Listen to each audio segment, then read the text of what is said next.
Harvard বিশ্ববিদ্যালয়ের শীর্ষ আসন কিংবা ইন্টেলের মতো টেক জায়ান্টের ল্যাবরেটরি, যে কোনো গবেষকের জন্য এগুলো স্বপ্নের থেকেও বেশি।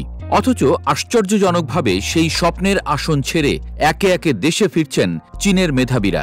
আর এর পেছনে বড় কারণ হচ্ছে ডোনাল্ড ট্রাম্পের চীন বিরোধী নীতি। 2 দশকেরও বেশি সময় ধরে হার্ভার্ডে স্থায়ী অধ্যাপক ছিলেন বিশ্বখ্যাত পরিসংখ্যানবিদ লিউ জুন। তার গবেষণা বদলে দিয়েছিল biostatistics, bioinformatics, computational biology আর কৃত্রিম বুদ্ধিমত্তার জগৎ। কিন্তু ট্রাম্প প্রশাসন একের পর এক গবেষণা অনুদান বন্ধ করে দিলে তার জন্য যুক্তরাষ্ট্রে থাকা হয়ে পড়ে অনিশ্চিত।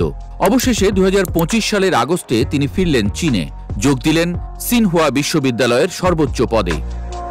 অন্যদিকে প্রায় 20 বছর ধরে ইন্টেলের প্রসেসর ডেভেলপমেন্টে অবদান রাখা সেমি কন্ডাক্টর ডিজাইনার সু ফেইও ফিরে এসেছেন মাতৃভূমিতে। তার নেতৃত্বে তৈরি হয়েছে এমন মাইক্রোচিপ যা বিশ্বজুড়ে মোবাইল, সার্ভার থেকে শুরু করে ক্যামেরা সিস্টেম পর্যন্ত ব্যবহৃত হয়। অসংখ্য আন্তর্জাতিক পেটেন্ট ও শিল্পমান নির্ধারণে ভূমিকা রাখা এই মেধাবী অবশেষে আমেরিকা ছাড়লেন, আর আজ তিনি সিনহুয়া বিশ্ববিদ্যালয়ের সিনহুয়া চেয়ার প্রফেসর। এই ঘটনাগুলো একটা বড় সত্য তুলে ধরছে। ট্রাম্পের চীন বিদ্বেষ আমেরিকার জন্যই আত্মঘাতী হয়ে উঠছে। যুক্তরাষ্ট্র হয়তো চীনের উপর চাপ দিতে চেয়েছিল, কিন্তু উল্টো ফল হয়েছে।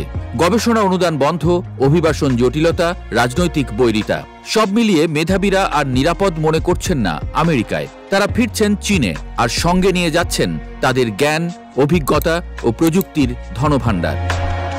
ফল কি দাঁড়াচ্ছে? আমেরিকা মেধাশূন্য হয়ে পড়ছে, আর চীন পাচ্ছে নতুন নতুন উদ্ভাবনের চালিকা শক্তি। আজ লিউ জুন বা সু ফেইনের মতো মেধাবীরা দেশে ফেরার মাধ্যমে চীনের বৈজ্ঞানিক বিপ্লবকে আরও ত্বরান্বিত করছে। ট্রাম্প হয়তো চীনকে শাস্তি দিতে চেয়েছিলেন, কিন্তু বাস্তবে তিনি ক্ষতিগ্রস্ত করেছেন যুক্তরাষ্ট্রের নিজস্ব টেক জায়ান্টদের ভবিষ্যৎ।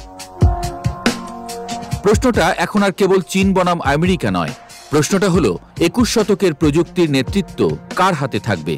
ট্রাম্পের সিদ্ধান্তগুলো যেভাবে আমেরিকাকে মেধাশূন্য করছে, তাতে চীনের সামনে উঠে আসা শুধু সময়ের ব্যাপার।